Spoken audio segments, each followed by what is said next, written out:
Naam, lónìí inshallah ta'ala ohun tá máa ṣàgbéyẹ̀wò rẹ̀ ní shurutu ittisali dama'iri raf'i bil kalima.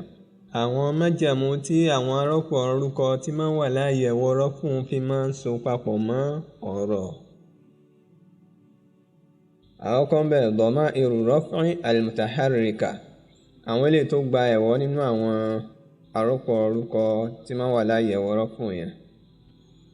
Májẹ̀mú rẹ̀ ni wípé idha ittasala damiru raf'i al-mutaharrik bil fi'l, tí kankan nú àwọn èyí tó gba ẹ̀wọ̀ nínú àwọn arọ́pò orúkọ yẹn bá fẹ́ so papọ̀ mọ́ ọ̀rọ̀ ìṣe, sukkina ma qablahu, in tí ó bá ṣáwájú rẹ̀ gbọ́dọ̀ gba ẹ̀wọ̀ sukun.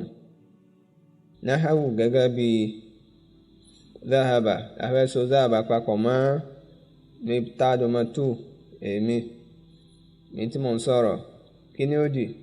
Yóò di dhahabatu gẹ́gẹ́ bá ṣe rí. Ẹ rí i pé n tó ṣáwájú rẹ̀ báyìí nísìn fatia ló gbà.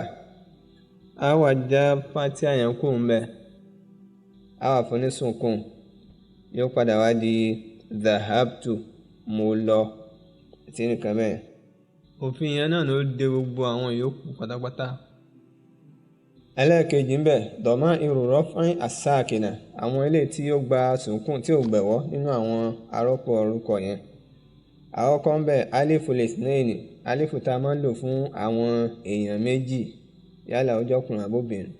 Idha ittasalat aliful ithnaini bil kalima, tí aliful ithnaini tá a máa ń lò fáwọn èèyàn méjì tó bá so papọ̀ mọ́ gbólóhùn yálà ọ̀rọ̀ ìṣe ni tàbí ọ̀rọ̀ orúkọ, futiha ma qablaha, a fún tó bá ṣáwájú rẹ̀ ní ẹ̀wọ̀ fatiha.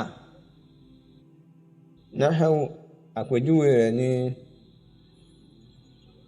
dhahabat, àfẹ́sùkú dhahabat papọ̀ mọ́ alif lithnaini, yóò di kíni? Yóò di nǹkan taari yẹn. A rí pé ní tó ṣáwájú rẹ̀ gba sùnkún, kò ṣeé pè bẹ́ẹ̀ yẹn.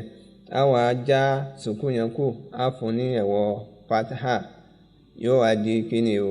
Yóò di dhahabata, àwọn obìnrin méjì tí wọ́n sí ń bí wọ́n lọ.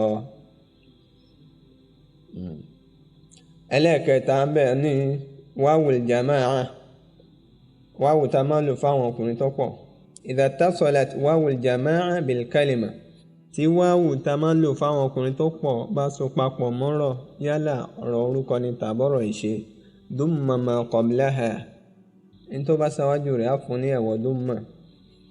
Nahawu àpèjúwe rẹ̀ ní dhahaba, ó lọ, pẹ̀lú wáwù, abẹ́ so wáwù papọ̀ mọ́ dhahaba yẹn, yóò di kíni o? Dhahabau. Ẹ rí i pé in tó ṣáwájú rẹ̀ gba ẹ̀wọ̀ fatiha, a wá já fatiha yẹn kúrò ń bẹ̀ báyẹn, a dẹ̀ fún ní dumma, yóò wá di kíni o? Dhahabu, wọ́n lọ, àwọn ọkùnrin tí wọ́n pọ̀ wọ́n lọ. Naam, ya'ul mukhataba ni èyí tó kẹ́yìn bẹ́ẹ̀, yá tá a máa ń lò fún obìnrin kan tá a dájú kọ. Májẹ̀mú rẹ̀ ni pé idha ittasalat ya'ul mukhataba bil fi'li, tí ya'ul mukhataba tó bá so papọ̀ mọ́ fi'li, òun èso papọ̀ mọ́ ọ̀rọ̀ orúkọ tiẹ̀. Kussira ma qablaha, ní tó bá ṣáwájú rẹ̀ á fún ní ẹ̀wọ̀ kasra.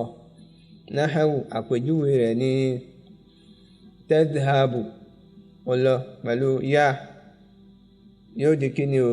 Yóò di nǹkan taari yẹn. A rí i pé kò ṣeé pè látàrí pé in tó ṣáwájú rẹ̀ gba dumma, a wá já dumma yẹn kú ń bẹ̀, a dẹ̀ fún ní kasra, yóò wá di tadhhabi, ìwọ obìnrin yìí òun lọ. Ìyẹn jẹ́ bó ṣe jẹ́ ní abala ittisalu dama'iri raf'i bil kalima, èso àwọn arọ́pò orúkọ papọ̀ mọ́ gbólóhùn. Àwa ní rí jù báyìí lọ fún ti òní. Mo lérò pé ẹ rí nǹkan ẹyọ̀kan tàbí méjì dìmú níbi nǹkan tí a kọ́. Tó bá tún di ní èyí tí ń bọ̀ ni ẹ tún jẹ́ kí a pàdé lórí àkọ́tún ètò ẹ̀kọ́ èdè Lárúbáwá. Tèmi tí yín tòótọ́ Adéọlá ló ń kí yín wípé assalamu alaikum, ó dàbọ̀, ẹ máa yáṣẹ́.